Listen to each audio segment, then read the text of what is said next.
গুরুজনরা সবসময় বলেন শুধু সাপ বিষাক্ত নয়, কিছু মানুষও আছে আমাদের সমাজে বিষাক্ত। সাপকে তো দূর থেকে চেনা যায়, কিন্তু বিষাক্ত মানুষগুলোকে চেনা যায় না। আজকে আমি আপনাদের সাথে কিছু বিষয় নিয়ে আলোচনা করব। আপনার সাথে কারা বেশি হিংসা করে, কোন মানুষগুলো আপনার সফলতা সহ্য করতে পারছে না, বা কারা আপনার ক্ষতি চায়, কারা আপনার ভালো চায়, এদের আপনি চিনবেন কিভাবে? বিষাক্ত মানুষদের চেনার সহজ উপায়। এইসব বিষাক্ত মানুষ কিন্তু অপরিচিত কেউ নন। হয় আপনার প্রতিবেশী হতে পারে, আপনার বন্ধু রূপে হতে পারে, এমনকি আত্মীয় স্বজন রূপেও হতে পারে। কখনোই একজন অপরিচিত ব্যক্তি যে আপনাকে চিনে না, জানে না, আপনাকে জানে না, তারা কখনোই আপনার ক্ষতি করতে পারে না। তারা কখনোই আপনার সাথে হিংসা করবে না।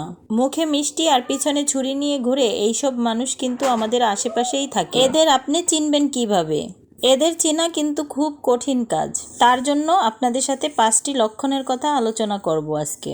যদি এই লক্ষণগুলোর সাথে কারো মিল খুঁজে পান তাহলে সাবধান হয়ে যান, নইলে এইসব মানুষদের থেকে আপনি বড় ধরনের বিপদে পড়তে পারেন, আপনার বড় ধরনের ক্ষতি হয়ে যেতে পারে। তাই প্রথমেই, মানুষ মাত্রই প্রশংসা শুনতে ভালোবাসে। কার প্রশংসা শুনতে ভালো লাগে না বলুন তো? আমারও তো ভীষণ ভালো লাগে প্রশংসা শুনতে। নিশ্চয়ই আপনারও ভালো লাগে প্রশংসা শুনতে, কিন্তু প্রশংসা পাওয়ার মতো কিছু করলে অবশ্যই মানানসই। কিন্তু কোনো কারণ ছাড়াই যদি কাউকে প্রশংসা করতে দেখেন তাহলে সাবধান হন।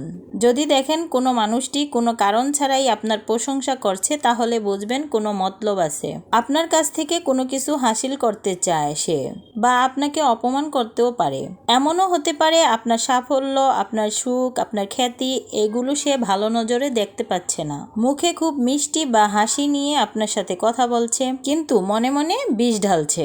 এই মানুষগুলো থেকে একটু নজরে রাখবেন সবসময় নিজেকে। দ্বিতীয়ত বলতে চাই, আপনার কর্মস্থলে বা আপনার বন্ধু সার্কেলের মধ্যে বা স্কুল কলেজে প্রায় দেখে থাকবেন আপনার সাফল্যকে খাটো করে দেখা হয়। আপনি যত ভালোই পারফরমেন্স করুন না কেন, সবাই ধন্য ধন্য করলেও সে কিন্তু মেনে নিতে পারে না। সে খুশি থাকবে না, সে আপনার একটি মন্তব্য করে বসবে। আপনার ভুল ত্রুটি খুঁজে খুঁজে খুঁটে খুঁটে বের করার চেষ্টা করবে সে, অথবা আপনার এই ভালো পারফরমেন্সের জন্য খারাপ কিছু মন্তব্য করে বসবে। আপনার পরিশ্রমের উপর জল ঢেলে দেবে, আর এতে করে আপনার মন খারাপ হয়ে যাবে। আপনি আজে বাজে চিন্তা করতে শুরু করবেন। আপনার গুণকীর্তন না করে আপনি যত ভালো কিছুই করুন, সেগুলোতে খুঁজে খুঁজে খুঁত বার করার চেষ্টা করবে।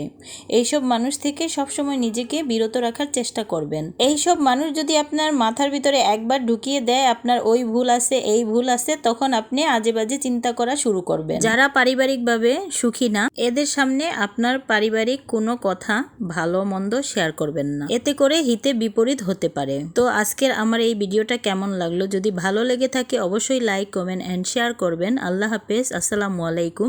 কোনো ভুল হলে অবশ্যই ক্ষমার দৃষ্টিতে দেখবেন। Bye bye.